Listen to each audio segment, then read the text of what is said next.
যে তোমরা আমাকে শুনতে পাও কিনা একটু জানাও প্লিজ। তোমরা যদি আমাকে শুনতে পাও একটু জাস্ট রেসপন্স করো, আমি তাহলে শুরু করে দিব। ওয়ালাইকুম আসসালাম। বুঝে যাচ্ছে তাহলে তোমরা আমাকে শুনতে পাচ্ছ, তাই তো?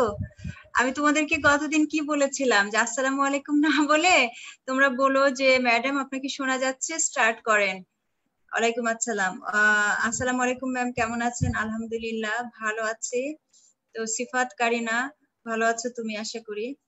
তাহলে আমি আসসালামু আলাইকুম এন্ড গুড ইভিনিং, আশা করি তোমরা সবাই ভালো আছো। তাহলে আমরা শুরু করি আজকের ক্লাস। আমি তোমাদের আজকে প্রথমে বলে নেই যে আজকের ক্লাসটা আমি খুব তাড়াতাড়ি শেষ করে দিব। তো মানে কিছুটা বাকি থাকবে, আমি বুধবারে বাকিটা শেষ করে তারপরে তোমাদেরকে প্রেজেন্টেশনের বাকি অংশটা দিয়ে দিব। তো ঠিক আছে, চলো আমরা আজকে তাহলে স্টার্ট করে দেই। তোমরা তো অলরেডি হয়তো জেনেই গেছো যে আমরা আজকে পড়বো হচ্ছে প্রোটিন মেটাবলিজম, তাই তো? তো প্রোটিন মেটাবলিজম, যে কোনো মেটাবলিজম নিয়ে কথা বলতে গেলে প্রথমে যেটা আসে সেটা হচ্ছে যে এই যে প্রোটিন মেটাবলিজম যে আজকে আমরা পড়বো, সেটা হলো যে আমরা জানি যে এই মেটাবলিজম যেটা, এটা কিন্তু উইদিন দা সেল। আজকে এখন যে মেটাবলিজমটা নিয়ে আমরা কথা বলবো এটা কিন্তু সেলের ভিতরে হচ্ছে, তাই তো? আমরা মেটাবলিজমকে কিন্তু মানে ক্যাটাবলিজমটাকে তিনটা ভাগে ভাগ করেছি। প্রাইমারি, সেকেন্ডারি, মানে ফেজ অফ ক্যাটাবলিজমকে আমরা তিনটা ভাগে ভাগ করেছি। তার ভিতরে একটা হচ্ছে প্রাইমারি, সেকেন্ডারি, একটা হচ্ছে টার্সিয়ারি। তো যেটাকে আমরা ফেজ অফ ক্যাটাবলিজমের যেটা প্রাইমারি স্টেজ, সেটাকে কিন্তু আমরা প্রাইমারি মেটাবলিজম বলে থাকি, তোমরা জানো। তো আজকে কিন্তু আমরা ইন্টারমিডিয়ারি মেটাবলিজম নিয়ে কথা বলবো। তো ইন্টারমিডিয়ারি মেটাবলিজম যেটা, সেটা কিন্তু আসলে হয় হচ্ছে উইদিন দা সেল, সেলের ভিতরে সাধারণত হয়। তো সেলে আমরা মেটাবলিজম বলতে এক কথায় যদি তোমাদেরকে জিজ্ঞাসা করা হয় যে মেটাবলিজম বলতে আমরা কি বুঝি, তাহলে আমরা জানি যে it includes both anabolism and catabolism, তাই তো? এবং যেটা সহজ ভাষায় আমরা জানি সেটা হলো যে অ্যানাবলিজমের সময় আমরা কি করি, স্মলার পার্টিকেলস গুলোর সাথে এনার্জি যোগ করতে হয়, এনার্জি লাগে। এটা তো কোনো একটা বড় জিনিস আমরা যখন তৈরি করতে যাই, ছোট জিনিস থেকে একটা বড় জিনিস তৈরি করতে গেলে কিন্তু আমাদেরকে কিছু এনার্জি খরচ করতে হয়, শক্তি খরচ করতে হয়। তো সেই রকমই আর কি, ছোট একটা জিনিস থেকে বড়, এই যে এখন আমি কথা বলতেছি, এখন আমাকে কিছু এনার্জি খরচ করতে হচ্ছে। তো এইরকম ছোট মানে ছোট কিছু একটা দিয়ে, মানে এই যে কথাগুলো কেন বলতেছি যে এটার যদি একটা বড় কিছু ইম্প্যাক্ট বা বড় কোনো আউটকাম থাকে এট দ্য এন্ড, এই সেশনের শেষে, যে যদি তোমাদের সামান্যতম লাভ হয়, এই জন্যই আসলে আমার এই এনার্জিটুকু খরচ করা। তো এখানে আমরা যেটা আমার বডির ভিতরে যে মেটাবলিজম, সেটা বলতে কি বুঝি, সেটা হচ্ছে যে স্মলার পার্টিকেল, সেখানে কিছু এনার্জি দিয়ে যেটা আলটিমেটলি যে তৈরি হয় সেটা হচ্ছে লার্জার মলিকুল। এই যে প্রসেস, কোনো কিছু সিনথেসিস করা, এটাকে আমরা বলে থাকি কি, এটা হলো যে অ্যানাবলিজম, কোনো কিছু তৈরি। অ্যানাবলিজম মানে কোনো কিছু তৈরি করা, বিল্ড আপ করা। আর ক্যাটাবলিজম মানে কি, ক্যাটাবলিজম মানে break down, just opposite, break down, ভাঙা। তার মানে হচ্ছে একটা মেটাবলিজমের আন্ডারে কিন্তু দুটাই থাকে। যেটা সহজ নিয়ম সেটা হচ্ছে যে আমরা সবসময় ক্যাটাবলিক পাথওয়ের মাধ্যমে কিন্তু আমরা আসলে এনার্জি এক্সট্রাক্ট করি, সেই এনার্জি কাজে লাগাই কিন্তু আমরা আমাদের অ্যানাবলিক পাথওয়ে গুলোকে চালাই। তার মানে এই ক্যাটাবলিক পাথওয়ের মাধ্যমে আমরা যে এটিপি গুলো পাই, সেই এটিপি গুলো খরচ করি আমরা আমার বডির জিনিসপত্রগুলোকে তৈরি করি, সিনথেসিস করি।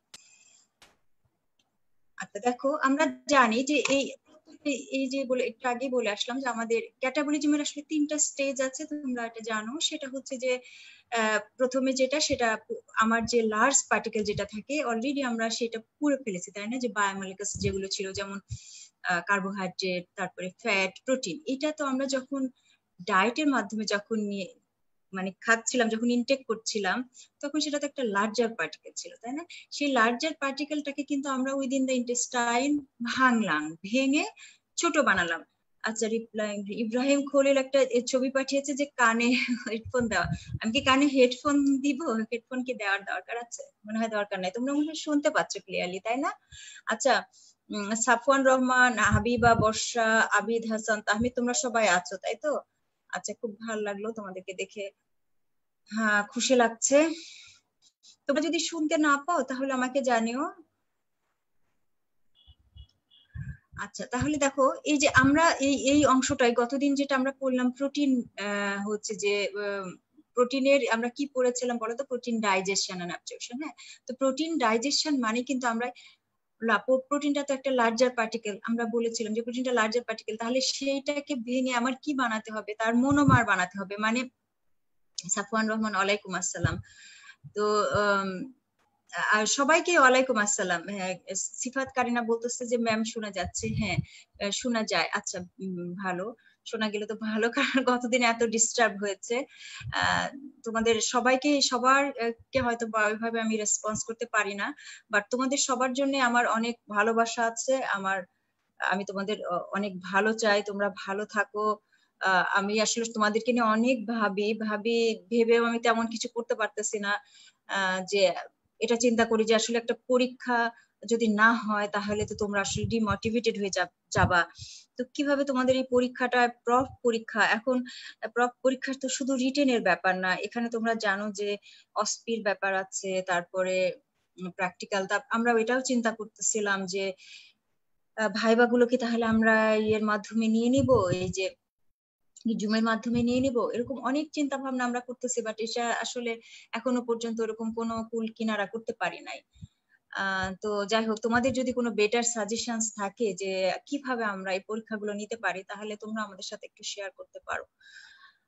তো আমার মনে হয় যে আমরা প্রাইমারি মেটাবলিজম পার্টটা শেষ করে ফেলেছি, আমরা প্রোটিন থেকে অ্যামাইনো অ্যাসিড বানাই ফেলছি। গতদিন আমরা যেটা পড়লাম প্রোটিন ডাইজেশন, যেটা ডাইজেশন করে অ্যাবজর্পশন করে অ্যামাইনো অ্যাসিডকে ডাইজেশনের একদম শেষ প্রান্তে যে আমরা যেটা পেলাম টোটালি অ্যামাইনো অ্যাসিড। মানে আমি বলেছিলাম যে প্রোটিন ডাইজেশন স্টার্ট হয় কোথায়, স্টার্ট উইদিন দ্য স্টমাক, স্টমাকের ভিতরে শুরু হলো, শেষ হলো কোথায়, যে উইদিন দ্য এন্টারোসাইট, মানে ইন্টেস্টিনাল এপিথেলিয়াল সেলের ভিতরে যে কিন্তু এই প্রোটিন ডাইজেশন পুরোপুরি শেষ হয়। মানে আমরা সবগুলো অ্যামাইনো অ্যাসিড পেয়ে যাই, অ্যামাইনো অ্যাসিড পাওয়ার পরে তারপর আমরা অ্যামাইনো অ্যাসিডটাকে অ্যাবজর্পশন করে আমরা ব্লাডে নিয়ে আসলাম বা এক্সট্রা সেলুলার ফ্লুইড আমরা নিয়ে আসলাম।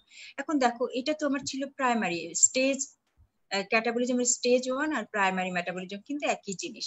এখন আমরা আজকে সেকেন্ডারি মেটাবলিজম বা ইন্টারমিডিয়েট মেটাবলিজম পড়বো। খেয়াল করে দেখো যে সেকেন্ডারি বা ইন্টারমিডিয়েট মেটাবলিজমে কিন্তু এর কিন্তু আসলে দুই মানে এর থ্রেড দুইটাই আছে, অ্যানাবলিক দিকেও যেতে পারে, ক্যাটাবলিক দিকেও যেতে পারে। তার মানে আসলে আমরা কিন্তু এনার্জি সেকেন্ডারি মেটাবলিজমে বা ইন্টারমিডিয়েট মেটাবলিজমেও কিন্তু আমরা কিছুটা এনার্জি এক্সট্রাক্ট করি, এবং ফাইনাল এনার্জি যে এক্সট্রাক্ট করি কিন্তু আমরা একদম টারশিয়ারি মেটাবলিজমে, যেটা রেসপিরেটরি চেইন অক্সিডেটিভ ফসফোরাইলেশন এই প্রসেসের মাধ্যমে যেটা হয় উইদিন দা মাইটোকন্ড্রিয়া ইনার মেমব্রেন, এটা আমি তোমাদেরকে পড়াবো। তো এই আমরা যেহেতু জানি যে দেখো টিসিএ সাইকেল বা স্যাকটিক অ্যাসিড সাইকেল, এই সাইকেলটা নিজে যেহেতু অ্যাম্ফিবলিক, এই জন্য আমরা সবসময় মনে রাখবো যে আমার সেকেন্ডারি বা ইন্টারমিডিয়েট মেটাবলিজমটা হচ্ছে আসলে অ্যাম্ফিবলিক ক্যারেক্টারিস্টিক্স। কারণ এর দুইটা দিকে আছে, এর দুইটা ফেটই হতে পারে, সে তার কিছু অ্যানাবলিক পাথওয়েও আছে, তার কিছু ক্যাটাবলিক পাথওয়েও আছে।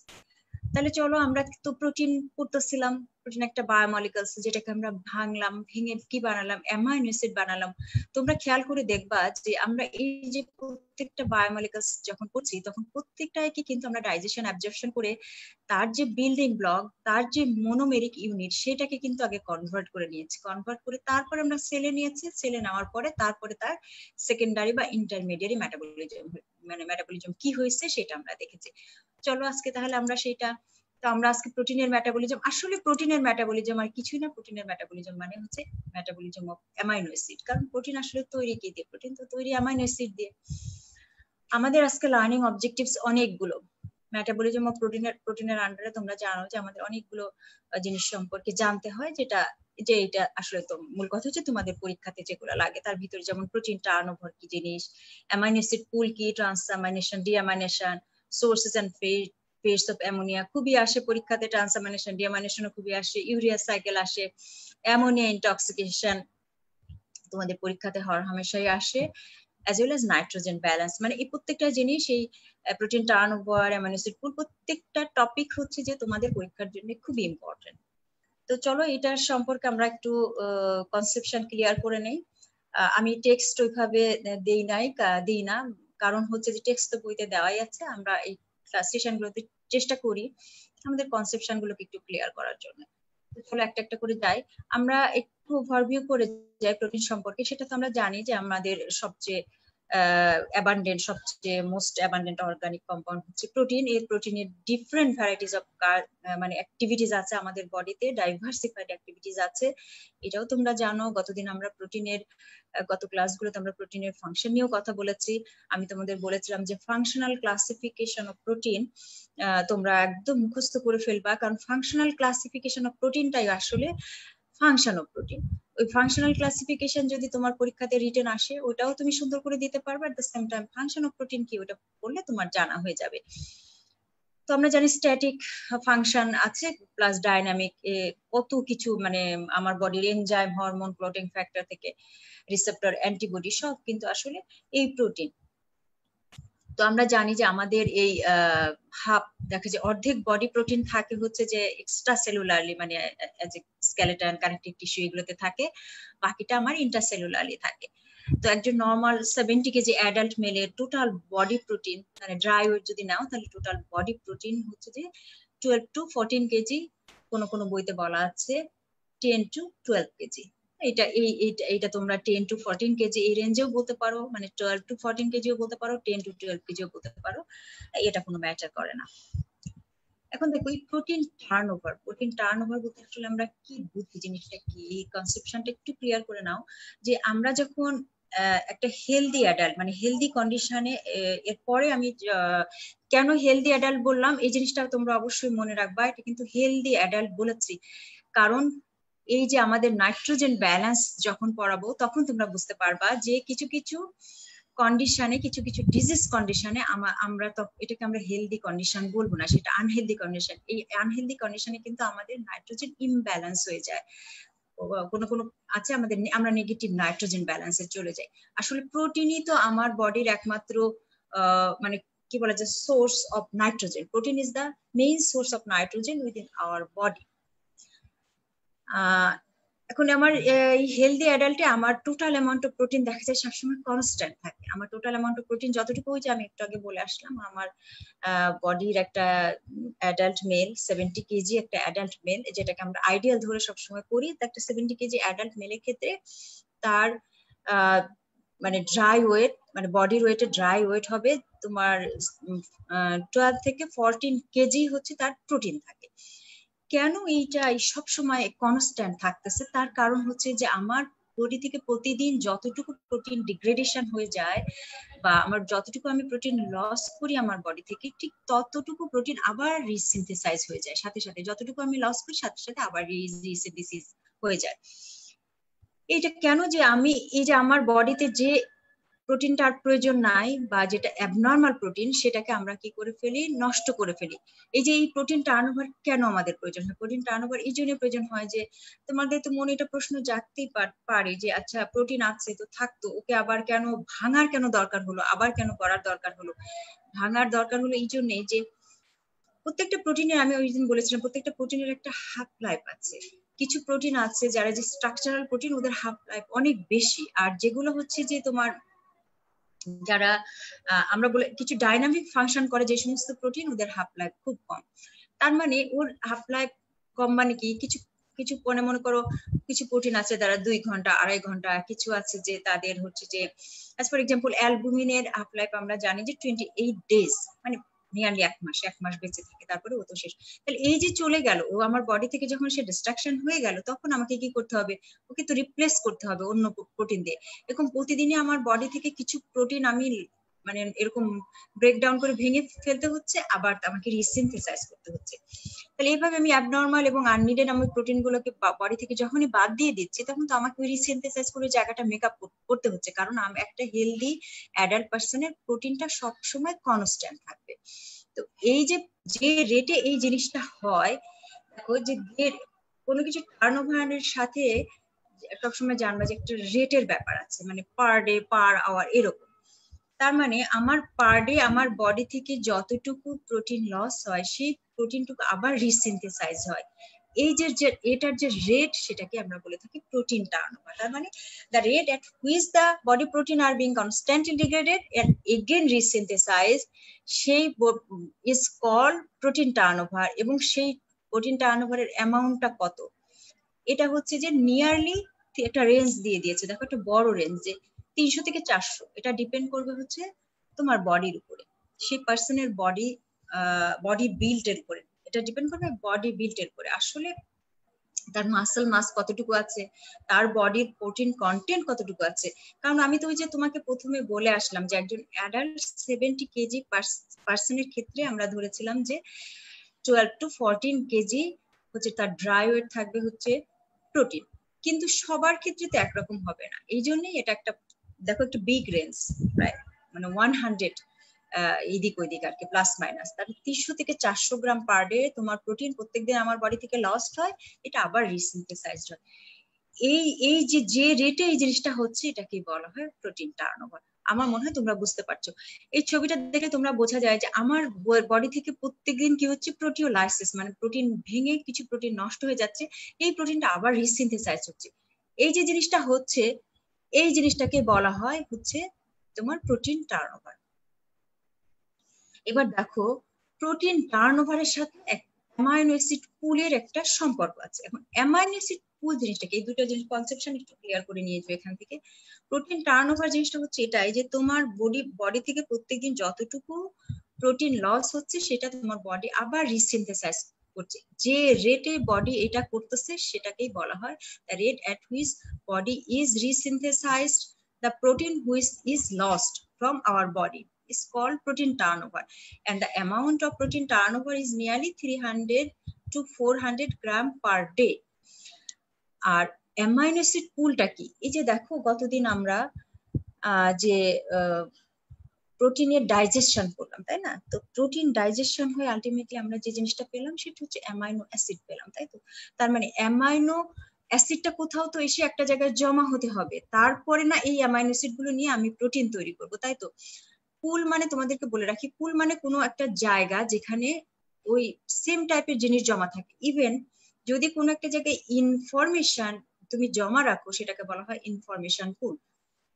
ফর এক্সাম্পল সুইমিং পুলের যদি তোমরা দেখে থাকো তাহলে দেখবা যে ওখানে সবসময় যে কোনো পুলের একটা ইনলেট থাকে, একটা আউটলেট থাকে। তো এই আমাদের অ্যামাইনো অ্যাসিড পুলেরও ঠিক তাই, এখানে কিছু সোর্স আছে যেখান থেকে এই পুলে এসে জমা হচ্ছে, আর কিছু কিছু আছে হচ্ছে এখান থেকে রিমুভাল হচ্ছে, মানে কোথায় কোনো কাজ করতে চলে যাচ্ছে।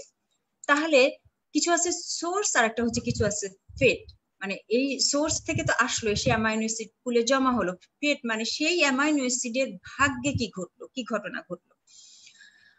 এখন তোমরা দেখো যে এই যে লেফট সাইড থেকে আমরা শুরু করি, 1 নম্বরে দেখো যে এই যে এটা কি ছোট ছোট ছোট ছোট এ এম, আমি বলেছিলাম যে তোমরা 26 লেটারের কথা চিন্তা করো, 26 লেটার দিয়ে যেমন আমরা প্রচুর ওয়ার্ড তৈরি করতে পারি, এই যে পৃথিবীতে যত ওয়ার্ড বা আমাদের বাংলায় যে বর্ণমালা গুলো আছে সেই বর্ণমালা দিয়ে আমরা কত রকম কথা বানাচ্ছি, কত গদ্য পদ্য কত কিছু লিখতেছি। এরকমই যে আমার যে 20টা অ্যামাইনো অ্যাসিড আছে, এই 20টা অ্যামাইনো অ্যাসিড আমি বিভিন্ন ভাবে পারমুটেশন কম্বিনেশন করি কিন্তু আমি প্রোটিন বানাচ্ছি, কিন্তু আলটিমেটলি ভাঙলে আমি যেটা পাচ্ছি সেটা হচ্ছে অ্যামাইনো অ্যাসিড। তো দেখো এখানে আমি ডায়েটারি প্রোটিন যেটা আমি খেলাম সেটা আসলে কি দিয়ে তৈরি ছিল, সেটা ছিল প্রোটিন দিয়ে তৈরি, যে প্রোটিন আমি খাবারটা খেলাম ওটা ছিল অ্যামাইনো অ্যাসিড দিয়ে, প্রোটিনটা তৈরি ছিল অ্যামাইনো অ্যাসিড দিয়ে। তো আমি তো ডাইজেশন করলাম, ডাইজেশন করে আলটিমেটলি ওটাকে কি বানায় ফেললাম, আমি বানায় ফেললাম হচ্ছে অ্যামাইনো অ্যাসিড, এই যে ANE, এই যে বিভিন্ন ব্লক তোমাদেরকে আমি গতদিনে তসবির ওই যে বিট গুলো দিয়ে দিয়ে দেখাচ্ছি যে পুঁতির মালার মতো ছোট ছোট বিট, যে ওইগুলো সব ইন্ডিকেট করে all these are amino acid. তাহলে আমি যখনই ভেঙে ফেললাম এই সবগুলো হয়ে গেল অ্যামাইনো অ্যাসিডে। তাহলে অ্যামাইনো অ্যাসিড তখন কোথায় এসে জমা হবে, একটা পুলে এসে জমা হবে, সে যতক্ষণ তাকে বডি কোনো কাজে না লাগাচ্ছে তখন ওই পুলে এসে সে জমা হতে থাকলো। এটা একটা। আরেকটা জিনিস কি, ওই যে একটু আগে যেটা আমরা বললাম যে প্রোটিন টার্নওভার মানে কি, তোমার বডির ভিতরে যে প্রোটিনটা অলরেডি তৈরি ছিল তার একটা পার্সেন্টেজ, সাধারণত 1 to 2%, তোমার বডিতে যত প্রোটিন আছে তার 1 to 2% প্রত্যেক দিন ওয়াশ আউট হতে থাকে। সেই অ্যামাউন্টটাই কিন্তু 300 থেকে 400 গ্রাম পার ডে, 300 থেকে 400 গ্রামই তো, হ্যাঁ গ্রামই পার ডে, হ্যাঁ। তো দেখো এই যে সরি এই 2 নম্বরে দেখো তো তোমার এই যে বডিতে যে প্রোটিনটা ছিল, তাহলে প্রোটিন তো প্রতিদিন ভাঙছে, এই যে 1 to 2% প্রোটিন ভাঙছে, তাহলে সেই প্রোটিন ভেঙে তো আসলে আলটিমেটলি যেটা তৈরি হলো সেটা তো অ্যামাইনো অ্যাসিড, তাই না? এখন যে প্রোটিনটা ভাঙছে মনে করো এনজাইম হিসেবে সে কাজ করতেছিল, করতে করতে ওর হাফ লাইফ শেষ, ওর মানে জীবনকাল শেষ, লাইফ স্প্যান শেষ, ও ভেঙে গেল। ভেঙে আলটিমেটলি যেটা তৈরি হলো সেটা হচ্ছে অ্যামাইনো অ্যাসিড। এই অ্যামাইনো অ্যাসিড দিয়ে কিন্তু তুমি অন্য যে কোনো জিনিস বানাতে পারবো, নট নেসেসারি যেটা দিয়ে তখন তোমার এনজাইমই বানাতে হবে। তোমার ওই সময় বডিতে হরমোন প্রয়োজন, তুমি হরমোন বানাতে পারো। বডিতে তোমার ট্রান্সপোর্ট প্রোটিন প্রয়োজন, তুমি ট্রান্সপোর্ট প্রোটিন বানাতে পারো। তোমার যেটা ইচ্ছে সেটা তুমি, স্ট্রাকচারাল প্রোটিন দরকার, স্ট্রাকচারাল প্রোটিন বানাতে পারো। তার মানে এইটা হচ্ছে এই 2 নাম্বার, এটা হচ্ছে আরেকটা সোর্স। 3 নাম্বার আরেকটা কি, আমরা তো জানি তাই না যে আমাদের এই যে অ্যামাইনো অ্যাসিড গুলো আছে, সেই অ্যামাইনো অ্যাসিডের 10টা হচ্ছে এসেনশিয়াল, যেটা আমি কোথা থেকে পাই। এসেনশিয়াল মানে যেটা আমার বডি তৈরি করতে পারে না, আমাকে খাবারের মাধ্যমে সাপ্লাই দিতে হয়। তার মানে এই যে আমি যে ডায়েটারি প্রোটিন এখান থেকে সেটা পেয়ে গেলাম, আর আমার বডি তো নিজে তৈরি করতে পারে, যেটা নন এসেনশিয়াল অ্যামাইনো অ্যাসিড। তাহলে আমার বডি যে এই 3 নাম্বার এই নন এসেনশিয়াল অ্যামাইনো অ্যাসিড সে নিজেই তৈরি করে নিল। এই সব মিলাই কিন্তু আলটিমেটলি এসে এই অ্যামাইনো অ্যাসিড গুলো, এই অ্যামাইনো অ্যাসিড গুলো জমা হলো। সেটার পরিমাণ কত? সেটার পরিমাণ 100 গ্রাম। এই জিনিসটা তোমাদেরকে একটু মনে রাখতে হবে। তোমাদের এই পরীক্ষাতে এটা যেমন রিটেনেও আসে, সেরকম তোমাদের এটা ভাইবাতেও হামেশা ধরা হয় যে জাস্ট তোমরা আমাকে বলো যে sources of amino acid in amino acid pool. Amino acid পুলে যে অ্যামাইনো অ্যাসিড থাকে 100 গ্রাম অ্যামাইনো অ্যাসিড, এই অ্যামাইনো অ্যাসিড পুলে যে সর্বক্ষণের জন্য থাকে, সেটা কোথা, সোর্স কি, কোথা কোথা থেকে আসে? তাহলে তোমাকে প্রথমেই বলতে হবে যে আমরা যে প্রতিদিন যে খাই সেই প্রোটিন, সেটা ডাইজেশন হয়ে আলটিমেটলি যে অ্যামাইনো অ্যাসিড তৈরি করে, সেই অ্যামাইনো অ্যাসিড পুলে জয়েন করে। আমার বডির প্রত্যেকদিন আমার বডিতে যতটুকু প্রোটিন আছে তার 1 to 2% যে ডিগ্রেডেশন হচ্ছে বা ভাঙছে বা ব্রেকডাউন হচ্ছে, সেটা থেকে আলটিমেটলি অ্যামাইনো অ্যাসিড তৈরি হয়। সেই অ্যামাইনো অ্যাসিডটা এসে ওই অ্যামাইনো অ্যাসিড পুলে জয়েন করে।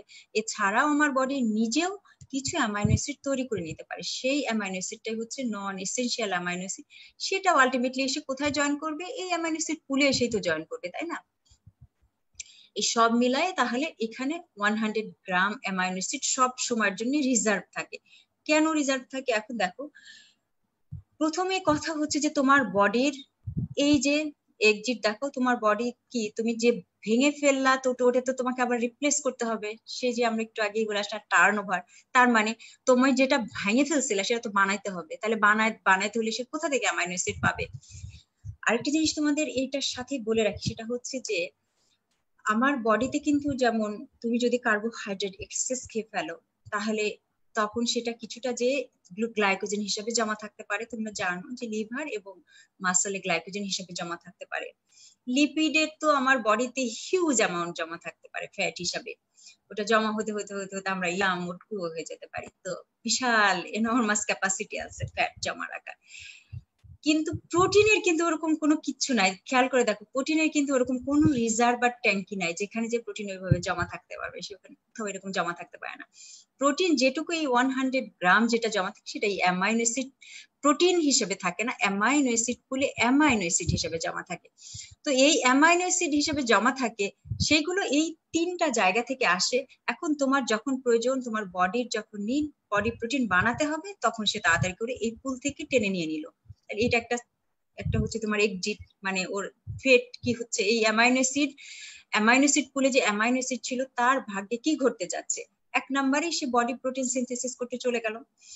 এরপরে 2 নম্বরে চলে আসো যে synthesis of non protein nitrogenous substance. আমার বডিতে প্রোটিন ছাড়াও কিন্তু কিছু নন প্রোটিন নাইট্রোজেনাস সাবস্টেন্স আছে। As for example, most important হচ্ছে পিউরিন, পাইরিমিডিন। এছাড়াও আমাদের যে ওই যে হিম এটাও হচ্ছে নন প্রোটিন নাইট্রোজেনাস সাবস্টেন্স। এরকম আরো কিছু আছে, urea, uric acid, all this আর নন প্রোটিন নাইট্রোজেনাস সাবস্টেন্সেস।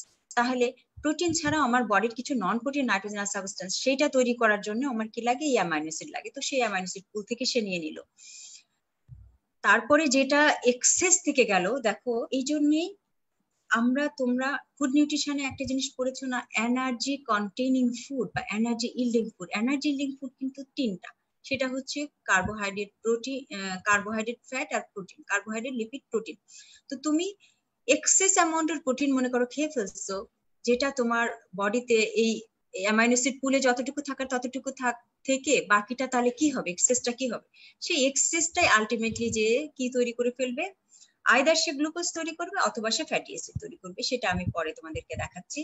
সে গ্লুকোজ অথবা ফ্যাটি অ্যাসিড তৈরি করবে। তাহলে গ্লুকোজ তৈরি করলে গ্লুকোজ থেকে সে গ্লাইকোজেনে কনভার্ট হয়ে যেতে পারবে, আর ফ্যাটি অ্যাসিড থেকে সে ট্রাইঅ্যাসাইল গ্লিসারলে কনভার্ট হয়ে সে টিএজি হিসেবে আমার বডিতে জমা থাকতে পারবে।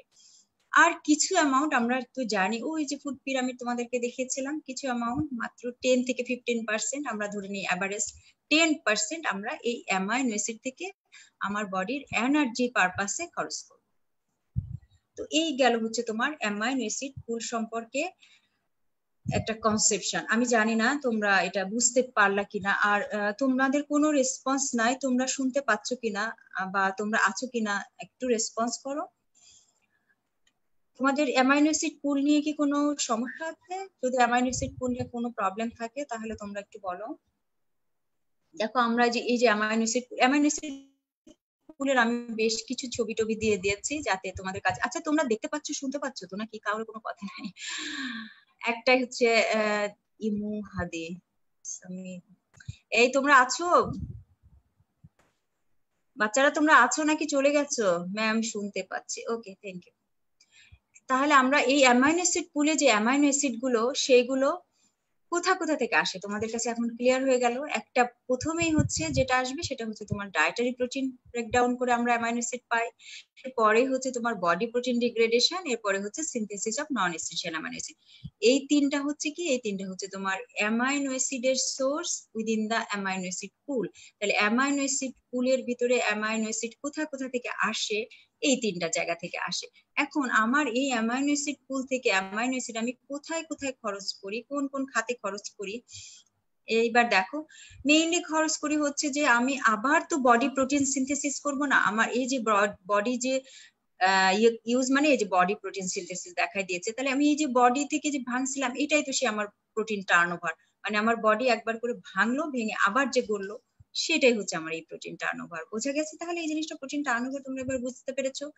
আমার বডি থেকে এইটুকু প্রোটিন ভেঙে অ্যামাইনো অ্যাসিড পুলে এসে জয়েন করছিল, এখানে তো অ্যামাইনো অ্যাসিড পুলে তো সবসময় আমার কনস্ট্যান্টলি 100 গ্রাম অ্যামাইনো অ্যাসিড সবসময় থাকবে। তাহলে এই 100 গ্রাম অ্যামাইনো অ্যাসিড থেকে সে তাড়াতাড়ি করে অ্যামাইনো অ্যাসিড টেনে নিল, টেনে নিয়ে সে ওই যে বডি যেটুকু ডিগ্রেডেশন করে ফেলেছিল, ভেঙে ফেলেছিল, ওইটুকু তৈরি করে ফেললো। এছাড়াও আমি একটু আগেই বলে আসলাম, এছাড়াও আমাদের প্রোটিন ছাড়াও তো আমার কিছু নন প্রোটিন নাইট্রোজেনাস সাবস্টেন্স আছে, এই যে লম্বা একটা লিস্ট দিয়ে দিয়েছি, এই সব নন প্রোটিন নাইট্রোজেনাস সাবস্টেন্স গুলো তৈরি করতে কাজে লাগাবে। এক্সেস অ্যামাউন্ট যেটা হয়ে যাবে সেটা হচ্ছে যে প্রথমে যদি যদি এটা গ্লুকোজেনিক অ্যামাইনো অ্যাসিড হয় তাহলে তো গ্লুকোজে কনভার্ট হয়ে আলটিমেটলি গ্লাইকোজেনে কনভার্ট হবে, আর যদি কিটোজেনিক হয় তাহলে সেটা it will be converted in fatty acid or ketone bodies and ultimately it will provide energy.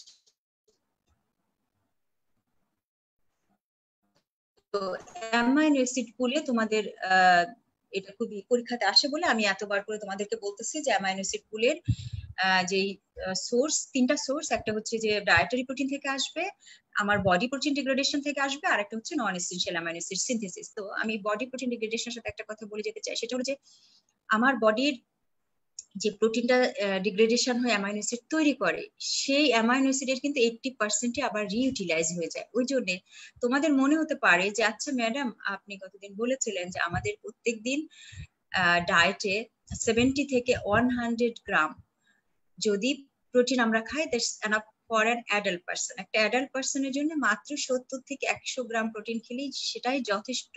তার কারণ এখানেই লুকায় আছে, দেখো যে তোমার বডি প্রোটিন ডিগ্রেডেশন হয়ে যে অ্যামাইনো অ্যাসিড তৈরি হচ্ছে, ওই অ্যামাইনো অ্যাসিডের 80% কিন্তু রিইউটিলাইজড হয়ে যাচ্ছে, মাত্র তোমার ডেফিসিয়েন্সি থাকতেছে 20%। সেই 20% তুমি ইজিলি তোমার খাবার দিয়ে ফিল করে দিতে পারবা। তো দেখো আমাদের এই যে আমরা একটু আগে বলে আসলাম যে আমার অ্যামাইনো অ্যাসিড পুলে যে অ্যামাইনো অ্যাসিড গুলো থাকবে, অ্যামাইনো অ্যাসিড পুলে যে অ্যামাইনো অ্যাসিড তার one of the most important সোর্সই হচ্ছে আমার ডায়েটারি প্রোটিন, তাই তো? তাহলে এই ডায়েটারি প্রোটিন থেকে যদি আমি অ্যামাইনো অ্যাসিড পেতে চাই তাহলে আমাকে কি করতে হবে? তাহলে আমাকে এই যে আমরা এটা জানি যে এই প্রোটিন গুলোকে আমরা প্রথমে তো যখন আমরা খাই তখন ওকে হাইড্রোলাইসিস করি না, ওটাকে আমরা ডিন্যাচারেট করে ফেলি, মানে আমরা যখন কুক করি তখন ওটা ডিন্যাচার্ড হয়ে যায়। ইভেন যদি কেউ, আমরা তো বাংলাদেশের মানুষ তো আমরা সব জিনিসই একটু ওভারকুকড জিনিসই খাই, তো স্বাভাবিক ওটা তো ডিন্যাচার্ড হয়ে যায়। যারা আনকুকড খায় তাদেরটাও ওটা ডিন্যাচার্ড হয়ে যায়, কারণ স্টমাকে তোমরা জানো যে হাইড্রোক্লোরিক অ্যাসিড থাকে, এটা it's a very powerful strong acid. তো ও খুবই ভাবে ওর পিএইচ খুবই কম, ও স্বাভাবিকভাবে ওটাকে ডিন্যাচার করে ফেলে। ডিন্যাচার করলে যে সমস্ত প্রোটিওলাইটিক এনজাইম গুলো আছে ওগুলো এসে ওকে আস্তে আস্তে করে ভেঙে ভেঙে ভেঙে ছোট করে আলটিমেটলি ইন্টেস্টিনাল এপিথেলিয়াল সেলের ভিতরে যাওয়ার পর এটা অ্যামাইনো অ্যাসিডে কনভার্ট হয়ে যায়, এটা তোমরা জানো। ওই যে কিছু অ্যামাইনো অ্যাসিড, ডাইপেপটাইড, ট্রাইপেপটাইড, এই সব কিছু ইন্টেস্টিনাল সেলের ভিতরে আসলেও আমরা জানি যে ট্রাইপেপটাইডেজ এনজাইম থাকে উইদিন দ্য এন্টেরোসাইট, তারা একে ভেঙে ultimately all these protein will be converted into amino acid, এবং ব্লাডে আমরা যেটা পাই সেটা হচ্ছে অ্যামাইনো অ্যাসিড। তাহলে এই অ্যামাইনো অ্যাসিড থেকে এসে অ্যামাইনো অ্যাসিড পুল এসে জয়েন করলো।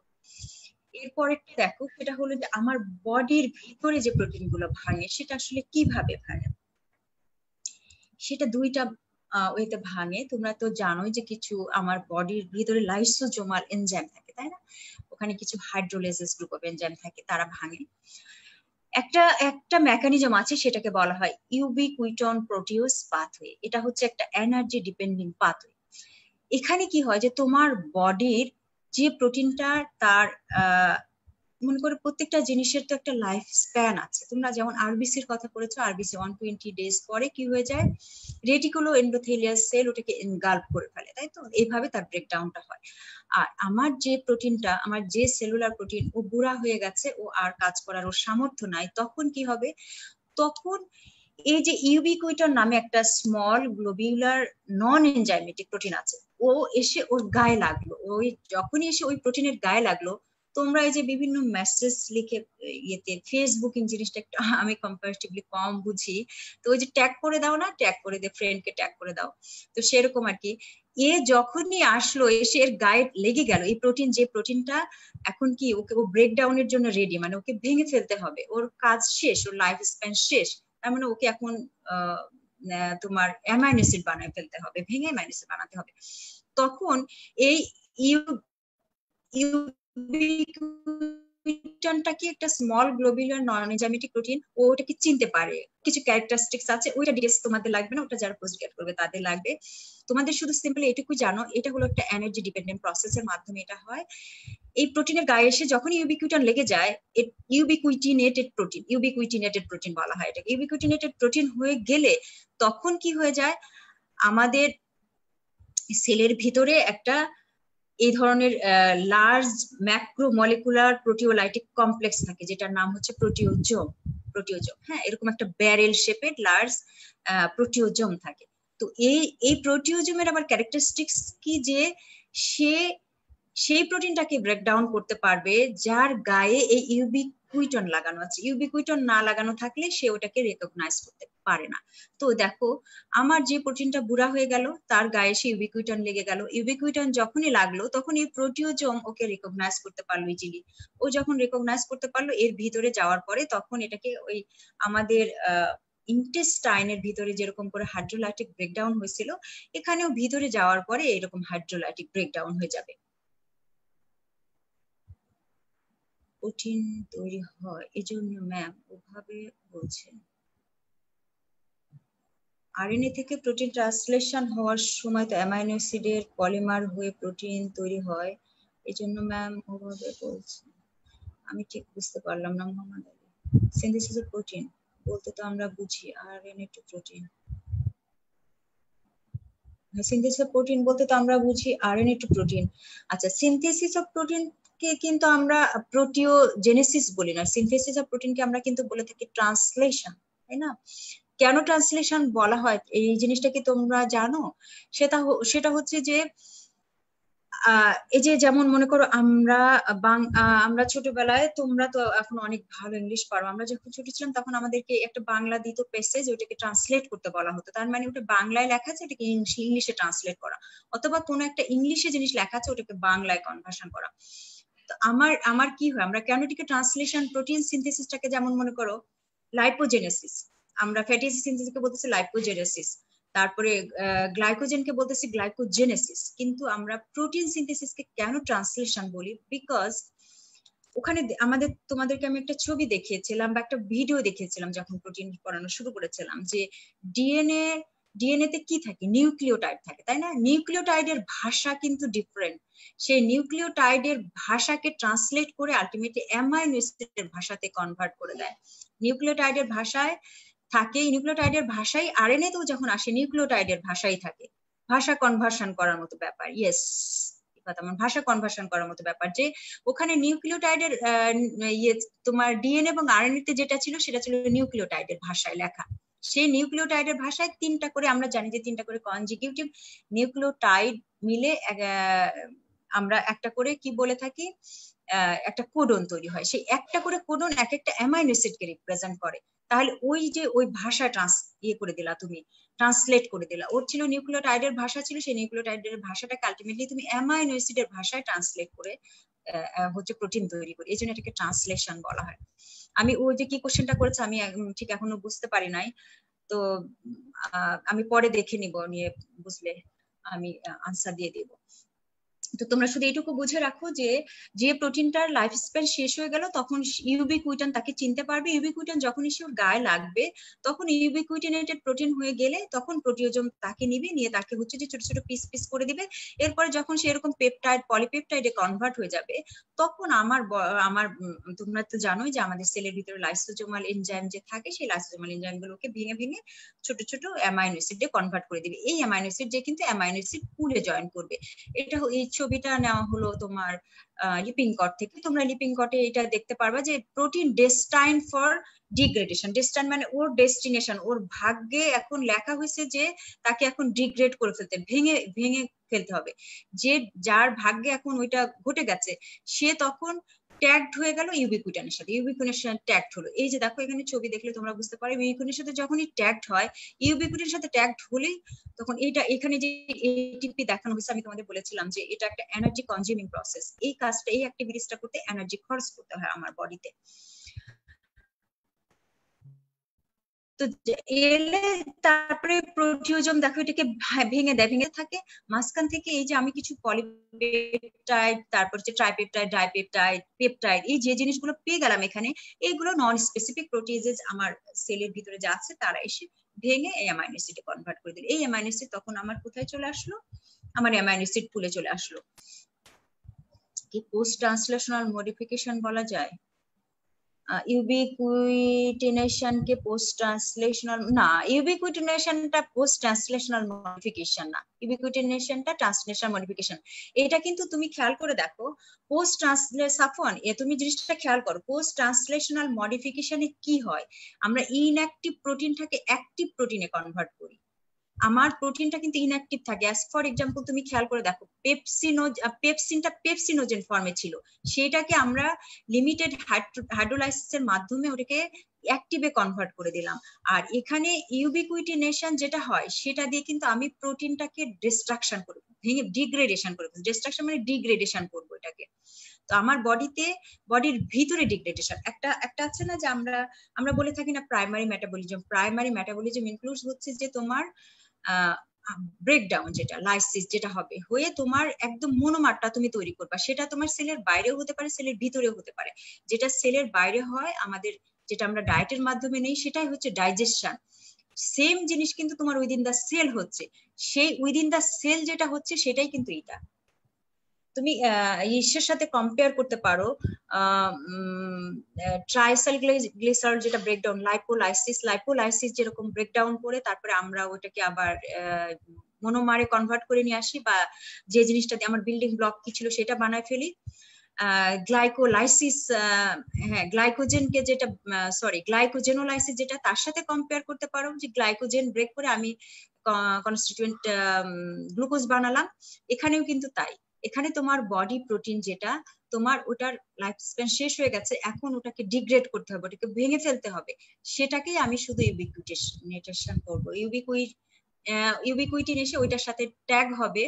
ট্যাগ হলে মানে যেটা লাইফ স্প্যান শেষ হয়ে যায়, এটা কিছু কোডিং এর মাধ্যমে হয়। এই ওই পুরো জিনিসগুলো কিছু সিগন্যাল থাকে, তো তখন ওই সিগন্যালের কারণে ওই ইউবিকুইটিন ওর সাথে এসে ট্যাগ হয়। ট্যাগ হলে তখন যখন ইউবিকুইটিনেটেড হয় তখন আমার এই প্রোটিওজোম এটা ইউবিকুইটিনেশন দেখে বুঝতে পারে যে এটাকে এখন আমার ভেঙে ফেলতে হবে, তখন এটাকে ভাঙা শুরু করে দেয়। আমি জানি না তোমাকে আমি বুঝতে পারলাম কি, ইউবিকুইটিনেশন কিন্তু পোস্ট ট্রান্সলেশনাল মডিফিকেশন না। এটার মাধ্যমে আলটিমেটলি যে অ্যামাইনো অ্যাসিডটা তৈরি হচ্ছে, সেই অ্যামাইনো অ্যাসিড এসে কিন্তু আমার অ্যামাইনো অ্যাসিড পুলে জয়েন করতেছে, এবং সেই অ্যামাইনো অ্যাসিড থেকে আমি আবার নতুন করে আবার প্রোটিন বানাচ্ছি। মানে আমার বডিতে এক ধরনের প্রোটিন ছিল, সে তার কাজ শেষ হয়ে গেছে, এখন আমি ওইটা দিয়ে অ্যামাইনো অ্যাসিড বানালাম। অ্যামাইনো অ্যাসিড বানালে কি আমার বিল্ডিং ব্লক তো আমি পেয়ে গেলাম, এই ব্লক দিয়ে আমি আমার বডির নিড অনুযায়ী যা ইচ্ছা তাই তখন বানায় ফেলতে পারবো। আমার যে ধরনের প্রোটিন তখন প্রয়োজন আমি সেটা বানায় ফেলতে পারবো। আমি এই অ্যামাইনো অ্যাসিড পুল অনেক ভাবে তোমাদেরকে দেখানোর চেষ্টা করেছি। মানে আমাদের প্রোটিন মেটাবলিজমের one of the most important পার্টই হচ্ছে তোমার এই সাফওয়ান, বুঝতে পেরেছো? Okay, thank you. তো one of the most important thing হচ্ছে amino acid pool. Amino acid পুলের হচ্ছে তোমার সোর্স কি, কোথা কোথা থেকে অ্যামাইনো অ্যাসিড পুল এসে অ্যামাইনো অ্যাসিড পুলে জমা হয়, আর এখানে তার এক্সিট কি কি, কোথায় কোথায় যে সে কাজে লাগে। তার এই পাশে তোমরা দেখলেই বুঝতে পারবা, এই যে প্রোটিন ব্রেকডাউন হলো প্রতিদিন, এই যে অংশটা যেটুকু ব্রেকডাউন হচ্ছে ওইটা আবার কিন্তু রিসিনথেসাইজড হচ্ছে। এটাই হচ্ছে আমার প্রোটিন টার্নওভার, প্রতিদিন যতটুকু ব্রেকডাউন হচ্ছে। এখন এই যে দেখো সাফওয়ান, খেয়াল করে দেখো, আমার বডির প্রত্যেকদিন এতটুকু প্রোটিন ব্রেকডাউন হচ্ছে। তো এই ব্রেকডাউনটা কিভাবে হবে? এটা তো হচ্ছে আমার উইদিন দা সেলে, সেলের ভিতরে ব্রেকডাউন হচ্ছে। সেই সেলের ব্রেকডাউন হতে গেলে আমার দুইটা মেকানিজমের মাধ্যমে হয়। একটা হচ্ছে এনার্জি ডিপেন্ডেন্ট, আর একটা হচ্ছে এনার্জি ইনডিপেন্ডেন্ট। এনার্জি ইন্ডিপেন্ডেন্ট যেটা, সেটা হচ্ছে আমার বডির ভিতরে যে লাইসোজোমাল এনজাইম যেগুলো থাকে, হাইড্রোলাইজেস যেগুলো থাকে, সেগুলো করে। পরে প্রথমে আগে ইউবিকুইটন ওইটার সাথে লেগে ওকে মেইনলি, আমার প্রোটিনটা তো বেশ বড় ছিল, তো আমরা যেটা আমাদের ডাইজেশনের সময় হয়, যে বড় জিনিসটাকে প্রথমে অনেক বড় পলিমার থাকে, সেটাকে আমরা ডিন্যাচার্ড করে ফেলি, ডিন্যাচার্ড করে তারপরে সেটাকে ছোট ছোট করে ব্রেকডাউন করে দেই। তো ইউবিকুইটন ওই অনেকটা ওই কাজটাই করে, ডিন্যাচার্ড অ্যাজ ওয়েল ছোট ছোট ব্রেকডাউন করে ছোট ছোট বানায় ফেললো। এরপরে যেটা এনার্জি ইন্ডিপেন্ডেন্ট, যেটা হাইড্রোলাইসেস গ্রুপ অফ এনজাইম, যেটা লাইসোজোমাল এনজাইম আমাদের সেলের ভিতরে থাকে, সেগুলো এসে একদম ইন্ডিভিজুয়াল অ্যামাইনো অ্যাসিড বানায় ফেলে। এই অ্যামাইনো অ্যাসিডটা দেখো আলটিমেটলি এই যে প্রোটিন ব্রেকডাউন হয়ে অ্যামাইনো অ্যাসিড পুলে এসে জয়েন করলো। অ্যামাইনো অ্যাসিড পুলে এসে জয়েন করে সে কিন্তু আবার কি করতেছে, সে কিন্তু আবার নতুন করে তৈরি করবে, আবার কিন্তু যে প্রোটিন সিনথেসিস করতেছে, এই অ্যামাইনো অ্যাসিড পুল থেকে কিন্তু সে টেনে নিয়ে আবার প্রোটিন সিনথেসিস করতেছে, তোমার বডির প্রোটিন গুলো তৈরি করছে। তো আমার মনে হয় এই জিনিসগুলো তোমাদের মোটামুটি হয়ে গেছে, আইডিয়া হয়ে গেছে। ওইটা ছিল এই আগের ছবিটা ছিল সত্যনারায়ণ থেকে নেওয়া, আর এই ছবিটা হচ্ছে তোমার লিপিং গড থেকে নেওয়া। এই জায়গাটায় দেখো তোমাদের প্রোটিন টার্নওভার জিনিসটাও সুন্দর করে বোঝায় দেওয়া আছে। তারপরে আমরা কোথা কোথা থেকে পাই, প্রতিদিন কতটুকু পাই, একটা ডায়েটারি প্রোটিন থেকে পাচ্ছি, আমার বডি প্রোটিনটা ব্রেকডাউন হয়ে এখানে আসতেছে, আর একটা হচ্ছে নন এসেনশিয়াল অ্যামাইনো অ্যাসিড প্রত্যেকদিন তৈরি হচ্ছে, হয়ে এইখানে আমার এই অ্যামাইনো অ্যাসিড পুলে আলটিমেটলি জমা হলো। এই অ্যামাইনো অ্যাসিড পুল থেকে কিন্তু আবার আমার বডি প্রোটিন তৈরি হতে চলে গেল। এছাড়া আমার এই যে synthesis of non protein nitrogenous substance, non protein nitrogenous substance, এগুলো তৈরি হতে চলে গেল। আর এরপরে যেটা এক্সেস আমি বলেছিলাম, পোস্ট ট্রান্সলেশনাল মডিফিকেশন, ইউবিকুইটেশনটা পোস্ট ট্রান্সলেশনাল মডিফিকেশন বলবো না, এটা ইউবিকুইটেশনটাকে তুমি বলতে পারো hydrolysis of protein within the cell. সেলের ভিতরে যে হাইড্রোলাইসিস, সেটাই হচ্ছে ইউবিকুইটেশন।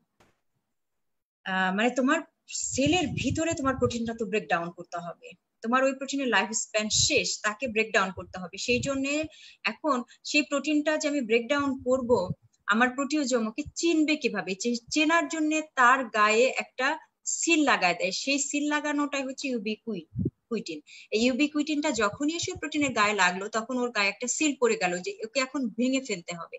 তখনই না প্রোটিওজোম ওকে এনগাল্ভ করে তারপরে ওকে ভেঙে ভেঙে ছোট ছোট পেপটাইড, পলিপেপটাইড এগুলোতে কনভার্ট করার পরে আমরা জানি যে সেলের ভিতরে যে লাইসোজোমাল এনজাইম গুলো আছে, ওগুলো আস্তে আস্তে ওকে ভেঙে ইন্ডিভিজুয়াল অ্যামাইনো অ্যাসিডে কনভার্ট করে। সেই ইন্ডিভিজুয়াল অ্যামাইনো অ্যাসিড গুলো এসে অ্যামাইনো অ্যাসিড পুলে জয়েন করে। সেই অ্যামাইনো অ্যাসিড পুল থেকে কিন্তু আমরা আবার বডি প্রোটিন রিসিনথেসাইজ করি। এই যে আমি প্রত্যেকদিন ভাঙতেছি আবার গড়তেছি, এটাই আমার হচ্ছে প্রোটিন টার্নওভার। এটা আমি তোমাদের এই স্টেপ বাই স্টেপ আস্তে আস্তে বলে যাচ্ছি। আমি দুটো ছবি দেখলাম, আমার মনে হয় এই ছবিগুলো এখানে কি হচ্ছে, যে আমার বডিতে এই যে প্রোটিন আছে, প্রোটিন ডিগ্রেডেশন, এই যে প্রোটিন ডিগ্রেডেশন হতে গেলে তখন আমার কি লাগবে, আমার এই ইউবিকুইটিনের হেল্প লাগবে। ইউবিকুইটিন আসবে, প্রোটিনটা তো দেখো তোমরা জানো এখন কি, মানে ও নেটিভ স্ট্রাকচারে আছে। নেটিভ স্ট্রাকচারে যখন আমার একটা প্রোটিন থাকে, তখন তো তার শুধু প্রাইমারি স্ট্রাকচার না, সেকেন্ডারি, টার্সিয়ারি, ইভেন যদি more than one polypeptide chain containing ওই প্রোটিনটা হয়, তাহলে তো তার কোয়াটারনারি স্ট্রাকচারও আছে। তাহলে এরকম একটা বড় সড়ো জিনিস সে এখন ভাঙবে, ডিগ্রেডেশন হবে, তখনই ইউবিকুইটন এসে গায়ে লাগলো, একে চিনাই দিল, দেখাই দিল যে একে এখন ভাঙতে হবে। যখনই ওকে ভাঙতে হবে বলে দিল, তখন প্রোটিওজোম ওর ভিতরে ওকে এনগাল্ভ করে নিল, নিয়ে ভাঙলো। ভেঙে দেখো আমার উইদিন দা সেল, এই কথাটা চিন্তা করো, আলটিমেটলি কি বানালো, অ্যামাইনো অ্যাসিড বানালো। এই অ্যামাইনো অ্যাসিড দিয়ে কিন্তু প্রোটিন আবার সিনথেসিস হবে, নতুন আরেকটা প্রোটিন তৈরি হবে। নট নেসেসারি যে এই যেটা ভাঙছিল সেটাই তৈরি করতে হবে, অন্য প্রোটিন তৈরি হবে। কারণ আমার কি দরকার, আমার দরকার আমি যে প্রোটিনই বানাতে চাই আমার দরকার কিছু অ্যামাইনো অ্যাসিড। তো আমি আমার অ্যামাইনো অ্যাসিড পুল থেকে অ্যামাইনো অ্যাসিড টেনে নিলাম, নিয়ে আমি আবার রিসিনথেসাইজ করলাম। লাইফ স্প্যান শেষ কেন ম্যাম? লাইফ স্প্যান তো শেষ সবারই হবে, তোমার তো একটা লাইফ স্প্যান দিয়ে দিছে তাই না? এটা তো ন্যাচারাল, ইটস ভেরি ন্যাচারাল। প্রত্যেকটা জিনিসের লাইফ স্প্যান আছে, প্রত্যেকটা জিনিসে একটা নির্দিষ্ট সময় পরে ওর হচ্ছে যে ও আর কাজ করার ওর অ্যাবিলিটি থাকে না, বুড়া হয়ে যায়। যেমন মানুষেরও তো একটা লাইফ স্প্যান আছে, তো সেরকম প্রোটিনেরও একটা লাইফ স্প্যান আছে। এখন ওইটা যে কেন শেষ হয় ম্যাম, এটা এই মুহূর্তে আমার জানা নেই। তুমিও দেখো আমিও দেখবো যে ওর লাইফ স্প্যান, এটা আসলে ইটস আ বিট ডিটেইল, অনেক কিছু আছে ওর ভিতরে, অনেক মানে বায়োকেমিক্যাল ব্যাপার স্যাপার আছে, একদম মলিকুলার লেভেলে অনেক ব্যাপার আছে। তো সেইগুলো এখানে আলোচনা করতে গেলে আমরা মূল জায়গা থেকে ডেভিয়েটেড হয়ে যাব। তো আমার মনে হয় আমরা মূল ট্র্যাকে থাকি, ওইটা নিয়ে আমরা আরেকদিন আলোচনা করব। তোমরা কি পড়ো না প্রত্যেকটা জিনিসের কিন্তু লাইফ স্প্যান আছে, যে আমাদেরই তো লাইফ স্প্যান আছে। একটা সময় আমরা একটা সময় জন্ম নিই, তারপরে একটা সময় মরে যাই। সেরকম একটা প্রোটিন যখন আমার বডির ভিতরে বায়োমলিকুলটা তৈরি হলো, ওর একটা লাইফ স্প্যান দেওয়া আছে যে সে এতদিন কাজ করবে, করার পরে তারপরে ও শেষ হয়ে যাবে, আবার একটা নতুন তৈরি হবে। প্রোটিন তো একটা মলিকুল, প্রোটিন তো একটা বায়োলজিক্যাল মলিকুল, তাই না? বায়োলজিক্যাল মলিকুল মানে বায়ো মিনস হচ্ছে লাইফ, যে লাইফ আছে ওরও তো একটা লাইফ আছে, ওই জন্য ওর একটা লাইফ স্প্যান আছে। প্রোটিন একটা মলিকুল হলেও ওটা বায়োমলিকুল, প্রোটিন কি বায়োমলিকুল, বুঝতে পেরেছো? আচ্ছা, এবার তাহলে ওই যে তোমাদেরকে একটু আগে বলেছিলাম যে আসলে প্রোটিন মেটাবলিজম কিন্তু আসলে it represent metabolism of the amino acid. আগের মেটাবলিজম গুলোর কথা খেয়াল করলে তাহলে তোমরা বুঝবা যে আমরা যখন কার্বোহাইড্রেট মেটাবলিজম করেছি তখন প্রথমে আমরা কি করেছিলাম, আমরা খেয়েছিলাম কার্বোহাইড্রেট কন্টেনিং ফুড, সেটাকে ডাইজেশন অ্যাবজর্পশন করে আমরা কি বানায় নিলাম, ওটার মনোমার কি ছিল, মনোমার হয়তো গ্লুকোজ ফ্রুক্টোজ গ্যালাক্টোজ যেটা ছিল, সেটার আবার কি সেলে ঢোকার পরে ওর কি হলো, ভাগ্যে কি হলো, ওর অ্যানাবলিক কি কি ফেট হলো, ওর ক্যাটাবলিক কি কি ফেট হলো, এটা নিয়েই হচ্ছে যে আমাদের কথাবার্তা। আচ্ছা, তো আমরা অ্যামাইনো অ্যাসিডের মেটাবলিজম বলতে আমরা প্রোটিনের মেটাবলিজম বলতে আসলে বুঝবো অ্যামাইনো অ্যাসিডের মেটাবলিজম। চলো তাহলে দেখা যাক ইন্টারমিডিয়েট মেটাবলিজম। আমরা বলেছিলাম যে আমরা প্রাইমারি মেটাবলিজম পড়ে ফেলেছি, তাহলে এখন আমরা ইন্টারমিডিয়েট মেটাবলিজম করব। প্রাইমারি মেটাবলিজম দুইটা জায়গায় হয়, একটা ইন্টেস্টিনাল লুমেনের ভিতরে হয়, সেটা আমরা জেনে ফেলেছি, প্রোটিন ডাইজেশন হয়ে ultimately amino acid within the cell যেটা হয় সেটাও আমরা জেনে ফেললাম, যে আমার সেলুলার প্রোটিন কিভাবে ব্রেকডাউন হয়, কিভাবে ইউবিকুইটন ডিপেন্ডেন্ট মানে এই যে ব্রেকডাউনটা হয়ে আলটিমেটলি কিভাবে পাই আমরা অ্যামাইনো অ্যাসিড পাই। তাহলে আমার এখন সেলের ভিতরে সব অ্যামাইনো অ্যাসিড আমি ওই যে খাবার থেকে পেয়েছিলাম, আমার সেলের প্রোটিন ব্রেকডাউন হলো হয়ে এই যে অ্যামাইনো অ্যাসিড পেলাম। এই অ্যামাইনো অ্যাসিডের কি কি ফেট হতে পারে? এখন ইন্টারমিডিয়েট মেটাবলিজমে তার দুইটা ফেট হতে পারে, একটা হলো অ্যানাবলিক ফেট আর একটা হচ্ছে ক্যাটাবলিক ফেট। অ্যানাবলিক ফেট কি কি হতে পারে তোমরা তো জানোই, যে যেমন সিনথেসিস অফ, অলরেডি আমরা বলে ফেলেছি, নিউ প্রোটিন, আমার যা যা প্রয়োজন আমি তাই নতুন ভাবে তৈরি করব, ভেঙে ফেললাম এখন আমি আবার নতুন করে তৈরি করব। নন প্রোটিন নাইট্রোজেনাস সাবস্টেন্স তৈরি করব। এছাড়াও আমি বলেছি যে আমার যেহেতু ওরকম প্রোটিন হিসাবে রিজার্ভ করে রাখার কোনো ক্যাপাসিটি আমার বডিতে নাই, সেই জন্য আমাদের দুই ধরনের অ্যামাইনো অ্যাসিড আছে, একটা হচ্ছে glucogenic, another one is ketogenic. তাহলে গ্লুকোজেনিক যে সমস্ত অ্যামাইনো অ্যাসিড আছে তাদেরকে দিয়ে আমি গ্লুকোজ এবং আলটিমেটলি গ্লাইকোজেন বানায় ফেলবো, আর যারা কিটোজেনিক তাদেরকে দিয়ে আমি লিপিড, কিটোন বডি এগুলো বানায় ফেলবো। ঠিক আছে, প্রোটিন ডিগ্রেডেশন হয়ে অ্যামাইনো অ্যাসিড হচ্ছে, অ্যামাইনো অ্যাসিড থেকে সিনথেসিস হয়ে আবার প্রোটিনে রূপান্তরিত হচ্ছে। তাহলে আমাদের বডিতে প্রোটিনের পরিমাণের তারতম্য হবার কথা, তারতম্য হবে না তো, কারণ ওইটাই তো হচ্ছে যে প্রোটিন টার্নওভার, যে প্রত্যেকদিন তোমাদের যতটুকু পরিমাণ ডিগ্রেডেশন হচ্ছে ততটুকু পরিমাণই তো আবার রিসিনথেসাইজ হচ্ছে। যেটুকু ওই যে আমি বললাম যে তোমার বডি প্রোটিনের যে ব্রেকডাউন হয় তার 80 ব্রেকডাউন হয়ে যে অ্যামাইনো অ্যাসিড তৈরি হয় তার 80% দিয়ে তুমি আবার রিউটিলাইজ করে আবার তুমি প্রোটিন তৈরি করো। এই যে তোমার 20% যে ডেফিসিয়েন্সি থাকলো সেই ডেফিসিয়েন্সি কভার করার জন্য তো তোমাকে প্রত্যেকদিন খাবারের মাধ্যমে প্রোটিন দিতে হয়, তাই না? এই জন্য আমরা বলেছি 70 থেকে 100 গ্রাম প্রোটিন পার ডে তোমার খাওয়া উচিত, প্রত্যেকটা মানুষের খাওয়া উচিত। বা সবচেয়ে প্রেসাইজ হবে যদি পার কেজি পার গ্রাম, পার কেজি, মানে প্রত্যেকটা মানুষের যদি তুমি হিসাব করে খাও যে প্রত্যেকটা মানুষের যতটুকু ওজন প্রত্যেক কেজির জন্য 1 গ্রাম করে প্রোটিন দরকার, তাহলে সবচেয়ে বেশি ভালো হয়। তোমার কাছে কি এখন ক্লিয়ার হয়েছে? জাহিদ হাসান অনিক, তোমার কাছে কি ক্লিয়ার হয়েছে জিনিসটা যে প্রোটিন ডিগ্রেডেশন হয়ে অ্যামাইনো অ্যাসিড হলো, অ্যামাইনো অ্যাসিড থেকে সিনথেসিস হয়ে আবার প্রোটিনের উপর, তাহলে আমাদের বডিতে প্রোটিনের তারতম্য হবার কথা। প্রোটিনের কোনো তারতম্য হবে না, প্রোটিনের তারতম্য হবে না এই কারণে যে আমি তো আমার যে খাবারের যে প্রোটিন ছিল সেই প্রোটিন তো ডিফারেন্ট প্রোটিন ছিল, আর আমার বডির যে নিড সেই প্রোটিন তো ডিফারেন্ট। তো আমি কি করলাম, আমি ওই প্রোটিনটা কি দিয়ে তৈরি হয়েছিল, অ্যামাইনো অ্যাসিড, তাহলে আমি অ্যামাইনো অ্যাসিড বানায় ফেললাম, বানায় আমার বডির জন্য যে ধরনের প্রোটিন প্রয়োজন আমি আমার প্রয়োজন অনুযায়ী সেই প্রোটিন তৈরি করে নিলাম।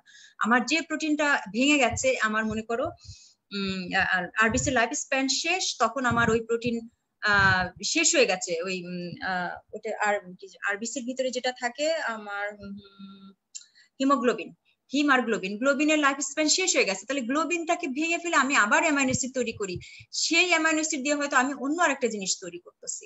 নট নেসেসারিলি যে ওইখান থেকে যে অ্যামাইনো অ্যাসিড পেলাম সেটা দিয়ে আমি ওই গ্লোবিনই আবার বানাবো, তা কিন্তু না। এই জন্য আমার কখনোই ডেফিসিয়েন্সি হবে না, কারণ আমার ওই যে অ্যামাইনো অ্যাসিড পুলে তো 100 গ্রাম জমাই আছে।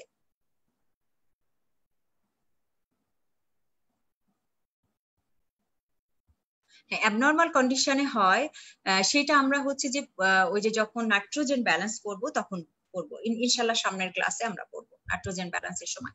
তাহলে আমরা অ্যানাবলিক ফেট গুলো দেখলাম। আমি কিন্তু তোমাদেরকে ক্লাসের স্টার্টিং এই বলে নিয়েছিলাম যে healthy condition, normal adult healthy কন্ডিশনে কোনো তারতম্য হবে না। নর্মাল একটা অ্যাডাল্ট মানুষ যদি হেলদি কন্ডিশনে থাকে তাহলে কোনো তারতম্য হবে না, তার প্রত্যেকদিন যতটুকু লস হবে ততটুকু সে আবার রিগেইন করে নেবে। কিন্তু কিছু অ্যাবনর্মাল সিচুয়েশন তো আছে, সেই অ্যাবনর্মাল সিচুয়েশন আমরা পরে যে করবো, আগে নর্মালটা শিখে নিই তারপরে। আচ্ছা, আমরা তাহলে অ্যানাবলিক ফেট গুলো বললাম, এবার কি ক্যাটাবলিক ফেট হতে পারে। হ্যাঁ, অ্যানাবলিক ফেটে এটাতে আমি যে glucose, glycogen, lipid, ketone body, এটার সাথে তোমাদেরকে একটু এই জিনিসটা মনে করা দিতে চাই যে আমি তোমাদেরকে যে যখন অ্যামাইনো অ্যাসিডের according to metabolic fate, amino acid can be divided into glucogenic amino acid, ketogenic amino acid, both glucogenic and ketogenic amino acid, তাই না? এরকম আমরা একটা পড়েছিলাম। তো আমি তোমাদেরকে সবসময় বলেছিলাম না যে তোমরা দুইটা মনে রেখো, শুধু গ্লুকোজেনিক আর কিটোজেনিক, কারণ এই দুইটাই তোমাদের লাগে, মাঝের ওই যে ওইটা লাগে না, ওই জন্য ওটার দরকার নাই। তাহলে তোমরা গ্লুকোজেনিক এবং কিটোজেনিক এটা মনে রাখো। তাহলে যে সমস্ত অ্যামাইনো অ্যাসিড হচ্ছে গ্লুকোজেনিক, সেইগুলো দিয়ে তুমি আইদার পাইরুভেট অথবা one of the intermediate of TCS cycle বানাতে পারবা, এবং যাকে দিয়ে তুমি পাইরুভেট অথবা one of the intermediate of TCS cycle বানাতে পারবা, সেইটা দিয়ে আলটিমেটলি তুমি গ্লুকোজ বানাতে পারবা, গ্লুকোজ থেকে গ্লাইকোজেন বানাতে পারবা। এবং তোমরা জানো যদি আমি গ্লুকোজ বানাতে পারি, গ্লুকোজের যে একটা পাথওয়ে আছে, ক্যাটাবলিক পাথওয়ে গ্লাইকোলাইসিস, সেইটার মাধ্যমে কিন্তু যে আমরা লিপিড তৈরি করতে পারি, সেটা আমি তোমাদেরকে ওই গ্লাইকোলাইটিক পাথওয়ের সময় বুঝাই দিয়েছিলাম। লিপিড মানে আমরা লাস্টের স্টেজে যে আমরা কি তৈরি করি হচ্ছে যে যদি এটা অ্যারোবিক গ্লাইকোলাইসিস হয় তাহলে আমরা পাইরুভেট তৈরি করি, পাইরুভেট ফার্দার অক্সিডাইজড হয়ে এটা অ্যাসিটাইল কোয়ে তৈরি করতে পারে, অ্যাসিটাইল কোয়ে থেকে আমরা কি বানাতে পারি, ফ্যাটি অ্যাসিড বানাতে পারি। আবার দুইটা পার্ট আছে, আবার গ্লুকোজ থেকে আমি গ্লিসারলও বানাতে পারি। তাহলে গ্লিসারল এবং ফ্যাটি অ্যাসিড যদি আমি বানাতে পারি তাহলে সেইটা দুইটা একসাথে জোটটা লাগায় আমি কি বানায় ফেলতে পারলাম, ট্রাইঅ্যাসাইল গ্লিসারল, তার মানে লিপিড বানায় ফেলতে পারলাম। আর যদি আমার কিটোজেনিক হয়, ওই যদি ফেট ওই যদি কিটোজেনিক হয় তাহলে সে আইদার অ্যাসিটাইল কোয়ে অথবা অ্যাসিটাইল কোয়ে তৈরি করবে। আমরা জানি এক্সক্লুসিভলি কিটোজেনিক দুইটা অ্যামাইনো অ্যাসিড আছে, একটা হচ্ছে leucine, another one is lysine. এরা আলটিমেটলি যে শুধুমাত্র ফ্যাটি অ্যাসিড থেকে লিপিড এবং কিটোন বডি, এই দুইটা জিনিস ওরা তৈরি করতে পারে। তো তোমাদেরকে আমি এই ছবিটা দেখাই, আমি তোমাদেরকে এটাই মনে রাখতে বলবো যে তোমরা এই লিউসিন, লাইসিন এদের কথা মনে রাখবে, এরা হলো এক্সক্লুসিভলি কিটোজেনিক। এরা যে আইদার অ্যাসিটাইল কোয়ে অথবা অ্যাসিটাইল কোয়ে তৈরি করবে, এবং অ্যাসিটাইল কোয়ে অথবা অ্যাসিটাইল কোয়ে যারা তৈরি করবে তারা কি করবে, তারা হচ্ছে যে ফ্যাটি অ্যাসিড বানাতে পারবে, কিটোন বডি বানাতে পারবে। ফ্যাটি অ্যাসিড যে বানাতে পারবে সে আলটিমেটলি যে লিপিড বানাতে পারবে। আর কিটোন বডির কি কি কাজ তোমরা তো জানো, কিটোন বডি আমাদেরকে এনার্জি প্রোডাকশন করতে পারবে। যেহেতু এইটা থেকে আমরা এই কিটোন বডি বানাতে পারি, এই জন্য এটার নাম হচ্ছে কিটোজেনিক।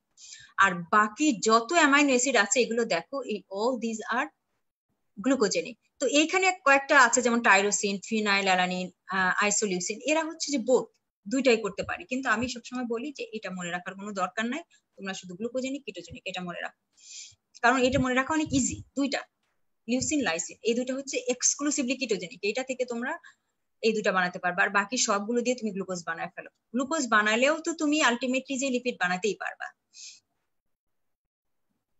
আর ক্যাটাবলিক ফেট কি কি হতে পারে, অ্যামাইনো অ্যাসিডের ক্যাটাবলিক ফেট কি কি হতে পারে? ক্যাটাবলিক ফেটে যদি অ্যামাইনো অ্যাসিড যেতে চায় তাহলে প্রথমে যেটা করতে হবে, তুমি একটা অ্যামাইনো অ্যাসিডকে দিয়ে কখনোই এনার্জি প্রোডাকশন করাতে পারবা না বা অন্য কোনো কিছু তৈরি করতে পারবা না যতক্ষণ ওর গায়ে এই অ্যামাইনো গ্রুপটা লাগানো আছে। তাহলে আমাকে প্রথমে কি করতে হবে, এই অ্যামাইনো গ্রুপটাকে সরাই ফেলতে হবে। এখন অ্যামাইনো অ্যাসিড মেটাবলিজমের একটা পাথওয়ে আছে যেটার নাম হচ্ছে ট্রান্স অ্যামাইনেশন। ট্রান্স অ্যামাইনেশন নাম শুনলে কিন্তু বোঝে যে ট্রান্স মানে জাস্ট ট্রান্সফার। এখানে কিন্তু অ্যামাইনো গ্রুপটাকে জাস্ট ডিশোল্ডারিং করে দেওয়া, একজনের কাঁধ থেকে নিয়ে আরেকজনের কাঁধে সরায় দেওয়া। এখানে কিন্তু সত্যিকারের ডি অ্যামাইনেশনটা হয় না, মানে অ্যামাইনো গ্রুপটাকে তুমি সরাতে পারো না। তাহলে অ্যামাইনো গ্রুপটা সরানোর জন্য আমার কি লাগবে, আমার লাগবে হচ্ছে ডি অ্যামাইনেশন। তাহলে ক্যাটাবলিক ফেটের ভিতরে একটা হচ্ছে প্রথমে ট্রান্সঅ্যামাইনেশন, দেন ডিঅ্যামাইনেশন। ডিঅ্যামাইনেশনের মাধ্যমে প্রথমে আগে আমাকে ট্রান্সঅ্যামাইনেশন করে ট্রান্সফার করে দিতে হয়, ট্রান্সফার করে অন্যের কাঁধে দিয়ে দিতে হয়। দেওয়ার পরে তখন সেটা ডিঅ্যামাইনেশন মানে এই removal of free amino group. Amino গ্রুপকে অ্যামোনিয়া হিসেবে এটাকে ফ্রি করে দিতে হয়। যখনই এটা অ্যামোনিয়াটা ফ্রি হয়ে গেল তখন বাকি যে রিমাইনিং যে পার্টটা থেকে গেল সেটাকে আমরা বলে থাকি কার্বন স্কেলেটন। এই কার্বন স্কেলেটনটাই হচ্ছে আসলে কিটো অ্যাসিড। এই কার্বন স্কেলেটনটা দিয়ে তখন আমরা অনেক কিছু বানাতে পারি। যদি সেটা গ্লুকোজনিক হয় তাহলে আমি পাইরুভেট অথবা যে কোনো একটা ইন্টারমিডিয়েট টিসিএ সাইকেলের ইন্টারমিডিয়েট বানায় ফেলতে পারি। আর যদি সেটা হচ্ছে যে তোমার কিটোজেনিক হয়, যদি ওই অ্যামাইনো অ্যাসিড কিটোজেনিক হয় তাহলে আমরা অ্যাসিটাইল কোয়ে অথবা অ্যাসিটাইল কোয়ে বানায় ফেলতে পারি। তোমরা এই ছবিটা দেখলেই বুঝতে পারবা। এই যে দেখো, এইগুলো দিয়ে এই যে সব glutamate, glutamine, histidine, proline, arginine, এগুলো দিয়ে আমরা যে কোনো একটা ইন্টারমিডিয়েট, এই যে টিসিএ সাইকেলের যে কোনো একটা ইন্টারমিডিয়েট বানায় ফেললাম। এই টিসিএ সাইকেলের যে কোনো একটা ইন্টারমিডিয়েট বানায় ফেলতে পারা মানেই ওটা দিয়ে আলটিমেটলি আমি গ্লুকোজ বানাতে পারবো। আশা করি তোমরা এই জিনিসটা বুঝতে পেরেছো, ঠিক আছে? এখন ট্রান্স অ্যামাইনেশন আমি আজকে আর পড়াবো না, আমি এখানে শেষ করে দিতে চাচ্ছি আজকের মতো। তো নেক্সট দিন আমি বাকিটা তোমাদেরকে ইনশাল্লাহ পড়াই দিব, ঠিক আছে? ট্রান্স অ্যামাইনেশন আমার মনে হয় তোমরা এটা জানো, তোমরাও একটু দেখে এসো। আমি সামনের দিন এটা নিয়ে ট্রান্স অ্যামাইনেশন মানে আমার লার্নিং অবজেক্টিভস যা যা ছিল ট্রান্স অ্যামাইনেশন, ডিঅ্যামাইনেশন, ওইগুলো আমি সামনের ক্লাসে ইনশাল্লাহ শেষ করে দিব। এবং আমি আজকে তোমাদেরকে স্লাইড গুলো দিব না, একবারে শেষ করে আমি বুধবারের দিন তোমাদেরকে সাপ্লাই দিয়ে দিব। তো তোমরা ভালো থাকো, আল্লাহ হাফেজ, ইনশাল্লাহ দেখা হবে। সবাই সুস্থ থাকো, তোমাদের সবার সুস্থতা কামনা করি। আজকে আমি এখানে শেষ করে দিতে চাচ্ছি।